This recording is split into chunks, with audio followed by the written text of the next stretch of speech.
our moral duty.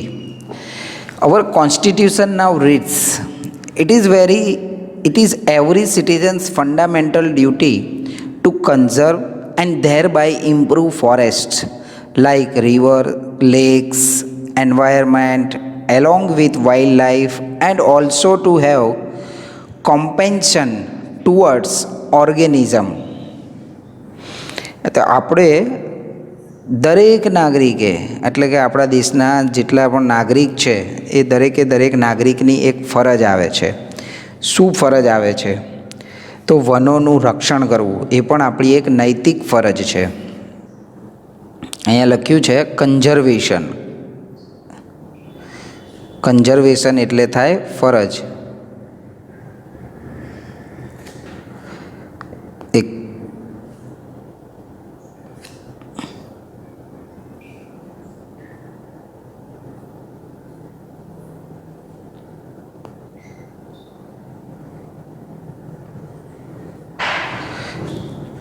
Forest એટલે જંગલો, તો વનોનું રક્ષણ કરવું એ આપણી નૈતિક ફરજ છે. મોરલ ડ્યુટી એટલે નૈતિક ફરજ. Our constitution now reads, constitution એટલે બંધારણ. આપણું બંધારણ કહે છે, it is every citizen's fundamental duty to conserve and thereby improve forest, lakes, rivers, environment along with wildlife and also to have compassion toward organism. તો આપણું બંધારણ શું કહે છે? તો દરેક નાગરિકનો મૂળભૂત અધિકાર છે. ફંડામેન્ટલ ડ્યુટી એટલે મૂળભૂત અધિકાર છે. શેનો? તો કે જે તે વનનું રક્ષણ કરવું અને સરોવર, નદીઓ, પર્યાવરણ, જંગલી જાનવરો પ્રત્યે દયાભાવ રાખવો. કોમ્પેન્શન એટલે દયાભાવ. ઓર્ગેનિઝમ એટલે જંગલી જાનવરો, દરેક જીવંત વસ્તુઓ, દરેક પ્રાણી પક્ષીઓ જેનામાં જીવ હોય એ દરેક પ્રત્યે દયાભાવ રાખવો એ પણ દરેક નાગરિકના મૂળભૂત અધિકારમાં જ આવે છે. ત્યારબાદ આગળ જોઈએ Kangad. A village of 200 families lies at the height of 2000 meter. It is an excellent example of the way in which local people can manage their own forest degraded. Kangad નામનું ગામ જે 2000 મીટરની ઊંચાઈ પર આવેલું છે, તેમાં 200 પરિવાર રહે છે. આ ગામના લોકો પોતાના જંગલોને ઊભું કરવા અને જાળવવાનું કામ બહુ જ સારી રીતે કરે છે. તો આ પણ આપણે જોવા જેવું છે, સમજવા જેવું છે કે કાંગડ કરીને એક ગામ છે, 2000 મીટરની ઊંચાઈએ આવેલું છે અને ત્યાં 200 પરિવાર રહે છે અને ત્યાંના લોકો જંગલોને બચાવવા માટે કેવા પ્રયત્નો કરે છે એ જોવા જેવું છે. In that year, however, the forest department decided to fell it.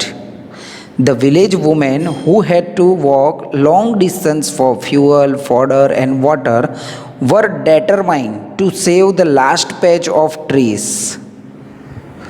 તે વર્ષે વન વિભાગે વૃક્ષો કાપવાનું નક્કી કર્યું હતું અને ગામની સ્ત્રીઓ કે જેમને પાણી માટે, ઘાસચારા માટે ને ઈંધણ માટે બહુ જ દૂર સુધી ચાલવા જવું પડતું, તેમણે આ બચેલા વનનું રક્ષણ કરવાનું નક્કી કર્યું હતું.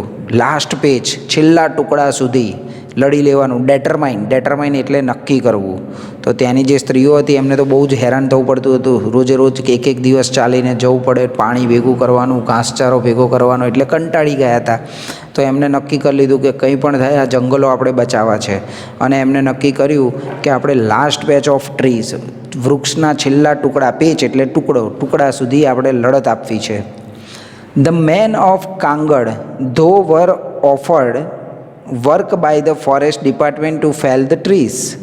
કાંગડના પુરુષોને વન વિભાગ દ્વારા પ્રલોભન આપવામાં આવ્યું હતું. એટલે કે કાંગડમાં જે વૃક્ષો હતા એમને ત્યાંના જે ફોરેસ્ટ વન ડિપાર્ટમેન્ટ હતો એમને એવું કીધું કે તમારે આ વૃક્ષો પાડવાનું કામ કરવાનું છે, એટલે તમને એમાંથી પૈસા મળશે. એઝ અ રિઝલ્ટ એના પરિણામે શું થયું? તો there was a conflict between the village men and women. એના પરિણામે ગામના પુરુષો અને સ્ત્રીઓ વચ્ચે સંઘર્ષ થયો. કન્ફ્લિક્ટ એટલે સંઘર્ષ થવો. ત્યારબાદ આપણે આગળ જોઈએ After 4 months of resistance, the women succeed in saving their forest. 4 મહિનાના સંઘર્ષ પછી, રેઝિસ્ટન્સ એટલે બચાવ, સંઘર્ષ, 4 મહિનાના બચાવ પછી, સંઘર્ષ પછી સ્ત્રીઓ પોતાના જંગલને બચાવવામાં સફળ રહી. સક્સીડ એટલે સફળ થવું અને સેવિંગ એટલે બચાવવું. The women's organization, the મહિલા મંગલ દળ, then decided to revive the degraded forest. તે પછી મહિલા મંગલ દળે જંગલને પાછું ઊભા કરવાનું નક્કી કર્યું. ડિગ્રેડેડ ફોરેસ્ટ એટલે જે નાશ થઈ ગયેલા જંગલો કહેવાય, એવા નાશ થઈ ગયેલા જંગલોને ફરીથી ઊભા કરવાનું મહિલા મંગલ દળે વિચાર્યું. રિવાઇવ એટલે પાછું ઊભું કરવું. ત્યારબાદ આગળ જોઈએ. On the basis of the number of cattle owned by each family, contributions were raised to employ a forest guard who was paid ₹3,000 per month. ઘર દીઠ જેટલા ઢોર હોય તે મુજબ તેમણે ફાળો આપી ફોરેસ્ટ ગાર્ડ ₹300ના લેખે રાખ્યો. એટલે ગામની સ્ત્રીઓએ નક્કી કર્યું હતું કે આપણે જાતે હવે જે નાશ થઈ ગયેલા જંગલો છે એને ઊભા કરવા છે. હવે એના માટે એમને ત્યાંની રખેવાળી કરવી પડે, તો એ રખેવાળી કરવા માટે એમને એક ફોરેસ્ટ ગાર્ડ રાખ્યો જે એની રક્ષા કરે. ને એમના માટે ઘરની અંદર જેટલા ઢોર ઢાંકર હોય એ પ્રમાણે ફાળો આપી અને ₹300 પર મહિને પગાર રાખી અને એક ગાર્ડને રાખ્યો હતો. કેટલ એટલે ઢોર ઢાંખર. For 3 years the arrangement worked well. 3 વર્ષ સુધી સારું ચાલ્યું. આયોજન જે હતું, એરેન્જમેન્ટ, ગોઠવણી હતી, એ બધી 3 વર્ષ સુધી સારી ચાલી. બટ પ્રોબ્લેમ ધેન અરોઝ, અને પછીથી ફરીથી સમસ્યા ઊભી થઈ. The forest guard became negligent. Forest guard બેદરકાર થઈ ગયો. નેગ્લિજન્ટ એટલે થાય બેદરકાર.